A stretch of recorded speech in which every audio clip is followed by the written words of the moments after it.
जब आप जल शंकर को चढ़ाने तो रोज ही जाते हैं। जब एकादशी का दिन रहे और शंकर जी के मंदिर में आप जल समर्पित करें तो 3 बार मुख से स्वधा स्वधा स्वधा या स्वधा स्त्रोत का पाठ जिसमें 12 श्लोक।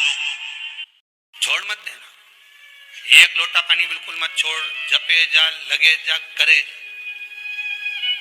अगर तेरे घर में लक्ष्मी नहीं आ रही हो तो कमल गट्टे को पानी में डाल, शिव जी को चढ़ा कर। कमल का फूल बाजार में मिल रहा हो, जब तक कमल का पुष्प बाजार में मिले तब तक एक कमल का पुष्प सोमवार की सोमवार शंकर को चढ़ाना चालू कर दे।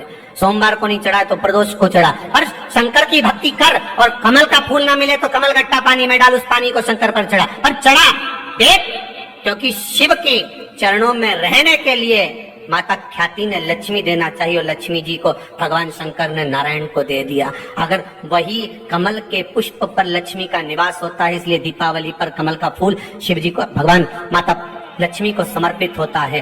कमल का पुष्प मेरे भगवान विष्णु ने शंकर भगवान को सावन के महीने में 108 दिए थे। वो पुष्प का फल इतना मिला कि भगवान विष्णु को सुदर्शन चक्र मिल गया था। सुदर्शन चक्र किसका था? भगवान शंकर का। वो चक्र भगवान विष्णु को दिया।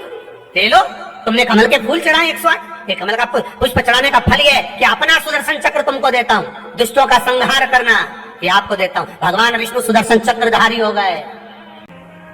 केवल कमल का पुष्प चढ़ने से नारायण को प्राप्त हो जाती है। इसलिए लक्ष्मी जी की प्रियता कमल का पुष्प है। वो कमल के पुष्प का जल, कमल का जल या कमल गट्टे का जल शंकर पर आप प्रदोष की प्रदोष, सोमवार की सोमवार नहीं आ रही ना लक्ष्मी, पैसा नहीं आ रहा, अब आपने सब दूर माथा टेक लिया, चढ़ाना चालू करो। 1 कमल गट्टा पानी में डालो, उस पानी को शिव जी को चढ़ाइए।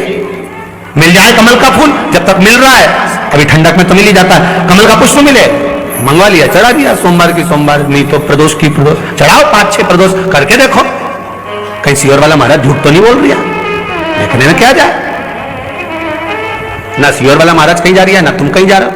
आ जाना वापिस सही। श्री शिवाय नमः। शिव जी का एक नाम है आशुतोष।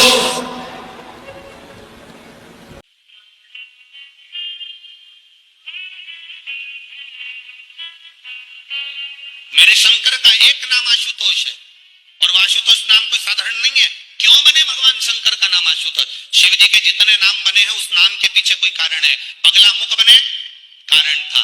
धूमबान बने, कारण था। कमल बने, कारण था। तार बने, कारण था। महाकाल बने, उसका भी कारण था। भुवनेश बने, उसका भी कारण था। नीलकंठ बने, उसका भी कारण था। केदारनाथ बने, सोमनाथ बने, काशी विश्वनाथ बने, महंकाल बने, मल्लिकार्जुन बने, त्र्यंबक बने, उसका कारण था। शिव जी के जितने नाम हैं उस नाम के पीछे बहुत कुछ छुपा हुआ है। शिव जी का एक नाम है आशुतोष। आशुतोष का मतलब क्या है कि उसके दरवाजे पर अगर जो आशा लेकर आया है उसकी आशा को पूर्ण करने वाला शिव है, इसलिए उसका नाम आशुतोष है। अब देखिए, कोई केवल हमने कह दिया और तुमने स्वीकार कर लिया, जल्दी से ताली बजा दी, ओके मतलब क्या है? तुम्हारे मन में एक प्रश्न तो खड़ा होना चाहिए कि साहब आपने तो कहा कि शंकर जी का नाम आशुतोष है ना, वो दे, मतलब सबकी पूर्ति कर दे, जो मांगे उसको दे, तो इसका कोई गोल बत्ती और लंबी बत्ती में अंतर होता है, बहुत जमीन आसमान का अंतर है, बहुत ध्यान देना इसका।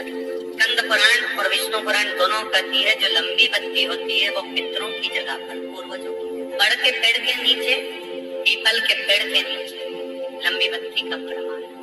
किसी देवी के स्थान पर जो देवी की पूजन करते हैं, जगदम्बा की पूजन करते हो, पार्वती की करते हो, लक्ष्मी की करते हो, कुल देवी का स्मरण करते हो, लंबी बत्ती करते हो। और जो गोल बत्ती होती है वो गोल बत्ती का प्रमाण किसी हनुमान मंदिर, राम मंदिर, शिव मंदिर, जितने देवताओं के मंदिर वहां पर गोल बत्ती का।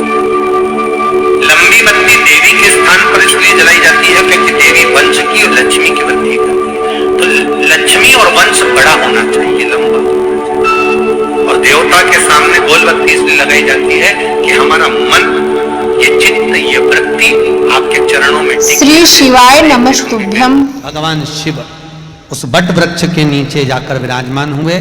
शंकर जी का नाम वटकेश्वर महादेव पड़ा। क्या नाम हो गया? जम के बोलिए, बटकेश्वर महादेव। फिर से बोलो, बटकेश्वर महादेव।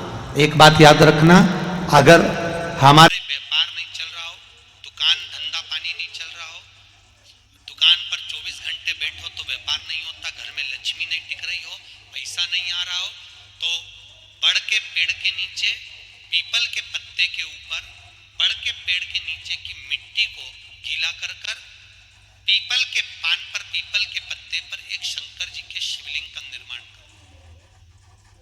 क्या बनाना है? शंकर भगवान का शिवलिंग। शिवलिंग बनाकर उसकी बटकेश्वर महादेव के नाम से पूजन करो। 7 बार कच्चा दही चढ़ा दीजिए। उस दही को थोड़ा सा चम्मच में उठा लीजिए।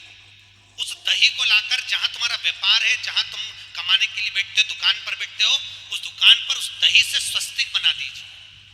और इस पीपल के पत्ते पर जो बटकेश्वर महादेव का तुमने निर्माण करा है, इसको ले जाकर विसर्जन कर दीजिए।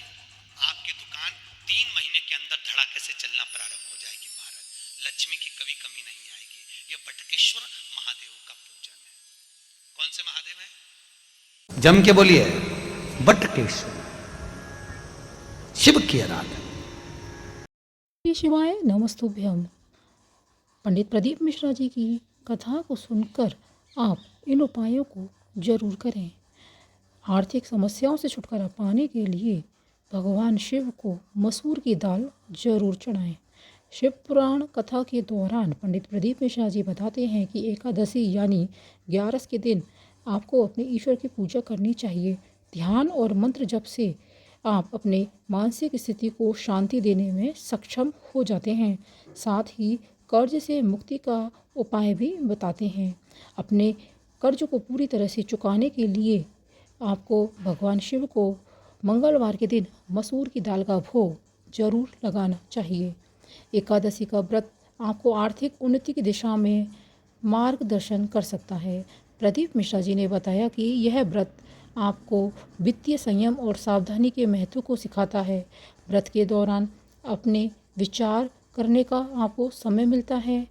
आपके पैसे कैसे बचाएं और उन्हें कैसे निवेश करें ताकि आपकी आर्थिक स्थिति में सुधार हो जाए। एकादशी के व्रत में आपको संतुलित जीवन शैली का पालन करना चाहिए। आपको व्रत के दिन निराहार रहना होता है। व्रत के पूरे दिन आध्यात्मिक गतिविधियों का साथ देना होता है। इससे आपके दिनचर्या में संतुलन आता है और आपका आर्थिक जीवन भी संतुलित रहता है। एकादशी के दिन दान का विशेष महत्व है। यह व्रत आपको दान करने की महत्वपूर्ण बात सिखाता है। आप आर्थिक समस्याओं के समाधान के लिए धन का दान कर सकते हैं। इससे आपकी आर्थिक स्थिति में सुधार होता है। दान पुण्य करने से आपके पुण्य को बढ़ावा मिलेगा और आपको साथ में आर्थिक समस्याओं का समाधान ढूंढने में भी आपको मदद मिलेगी।